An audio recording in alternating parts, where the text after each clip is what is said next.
All right. The game that I want to talk about next is perhaps a retread or a revisiting, shall we say, of a game we had talked about in an episode a long time ago. But I had just recently got some new Kickstarter goodies in the mail not too long ago. It's almost been a month, a couple, 2, 3 weeks. And I felt like it was worth a revisit. So I want to talk about that. This game that I'm mentioning is Welcome to. Welcome to Your Perfect Home, and also somewhat fitting as this will also be the 1 year anniversary of this game kind of coming into my life in one way, shape, or form, as I believe it debuted at Origins. So I think you're right. Also, it is the 3D figure is a dodecahedron. We're not as stupid as we thought we were. Well done. Expert reporting. Thank you. So welcome to Your Perfect Home, or just Welcome to, designed by Benoit Turpin, and it is published by Deepwater Games. Deepwater Games as well, doing a lot of different like Japanime or the different Japan imports, I think, as of recently. So they did Hanami Koji. They also did Shadows over Kyoto. They have a variety of those type of different games that have been brought stateside by them. And now their biggest thing is that they're doing a male version of Hanami Koji, which is super interesting. Yeah, same type of art style, and it like really makes the men in the game very feminine, I thought, or very much in the tone of how I think Japan likes to make their men, which is kind of very interesting in that they're very I would say like soft, very feminine, very like, I don't know, like there's like you could tell them your deepest secrets and they would just sit there and listen to you. I kind of feel like when I like that about that. Yeah, it's That's really nice. interesting. But also Sovereign Skies, which I hope to check out at Origins as well too, is like the next big title from Deepwater Games that I hope to do. But once again, just going to very quickly talk about Welcome to and what this game is. So in Welcome to, what you're doing is you're kind of like a developer of a piece of land. You have 3 different streets and you have a bunch of houses on those streets. And your objective is out of 3 piles of cards, there's going to be one side of the card having a number, and on the other side of the card, there's going to be a symbol. And there's going to be 3 different like pairs of those cards, which are seen on the screen here. And what you do is you pick one of those pairs and you go to your neighborhood and you write down a number on one of the houses in one of the 3 streets, and then you either cross off or do the activity on the symbol. And the thing is that when you choose a number, it has to be lowest to highest, left to right, and you can't go backwards or forwards unless the rules tell you to break them. And so with this Welcome to like revisit, why I wanted to talk about this was I received in the mail 4 different expansions because I was like literally teetering on the whole expansion purchase. And I was just like, screw it. I just want to get and try all the expansions, which are the Outbreak, Halloween.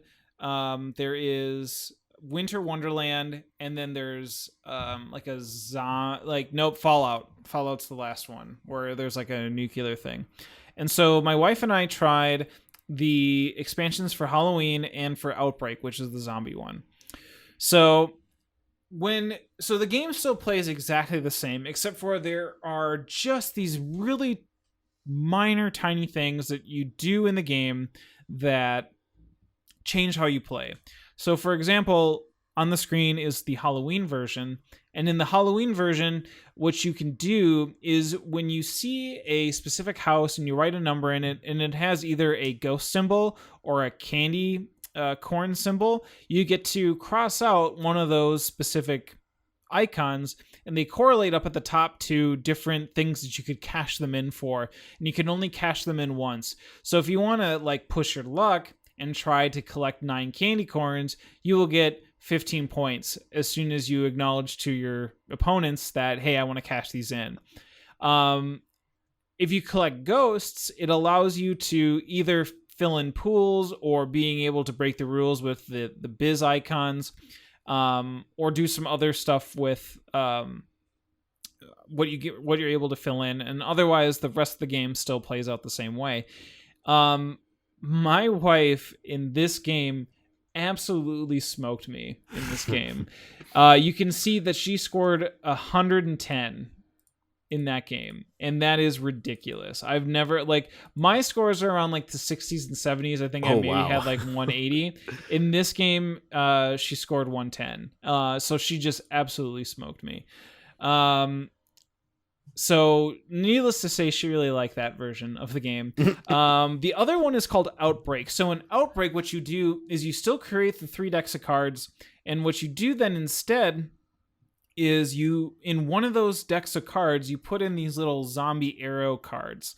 And what ends up happening is that on both sides of your neighborhoods are these red arrows that point inward, and there's a bunch of different barricades that help block your houses. So whenever you flip over a card that reveals one of these little zombie tokens, or these little zombie cards, not tokens, excuse me, there is going to be an arrow or 2 arrows located on them. And what happens is the zombies swarm, and it will go to the nearest open blockade. You write down a Z because the zombies invaded it, nullifying that complete house in it. And then in order to prevent that, the fence icon that is revealed can be used to place a barricade instead of a fence. So now fences become ultra important in that specific game mode as you're playing the game. It's interesting because even with that little tiny mechanism change, it truly does ramp up kind of the anxiety in that game, or this push your luck thing of being like, okay, you know, if I know I can go here, but I don't know if I'm ever going to see that fence. You know, it's weird how that game can make you feel anxiety when it's just a game about writing numbers. you know, you feel it. So that was really cool, and I thought that was a really neat idea. And unfortunately, while I did not get to play the Winter Wonderland or the Fallout one, I imagine that I'm going to have very similar experiences with both of them, and I hope to be able to deduce of which expansion is my favorite.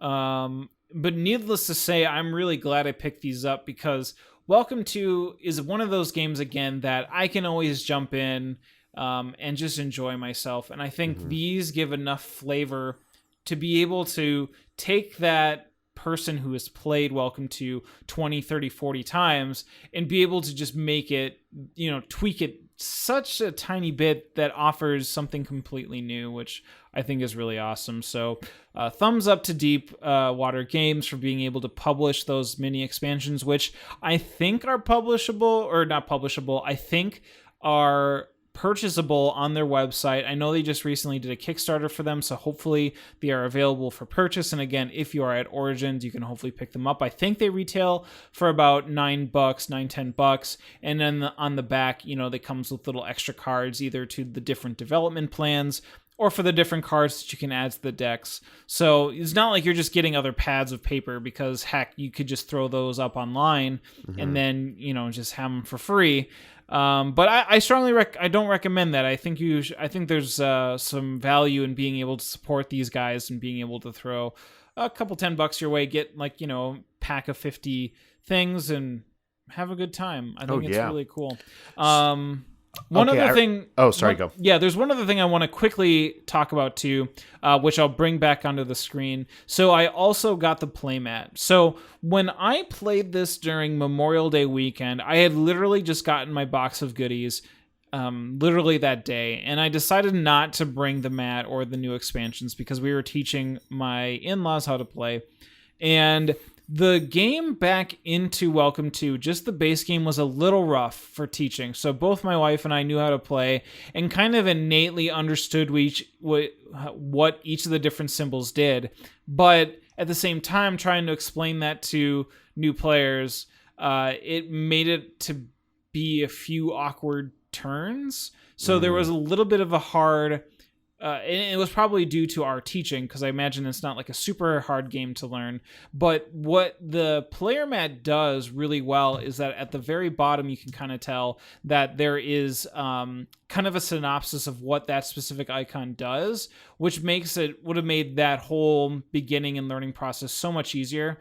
And that's really awesome. So I just really want to shout out to the playmat because, again, we see a lot of playmats come out in Kickstarters these days, but this one I felt like was worth the $20 just because now if we ever have any problems jumping back into it for the length of time that, we hadn't played, being able to bring this out and be able to be like, what's a park do? Oh, okay, the park does this. What does the biz do? The biz being probably the most difficult thing that you can, explain, at least in my history of teaching this game, is explained there. So yeah, just, I don't know, Welcome to, what a solid game. And the expansions add a lot. And there's so much, I think, more that can be done with it too, so that's really cool. So would you say that this is your favorite roll and write or draw and write, flip and write? I don't know what you call this one because it's cards. Yeah, so I mean, you could certainly be very specific in terms of like flip and write, roll and writes, etc., etc.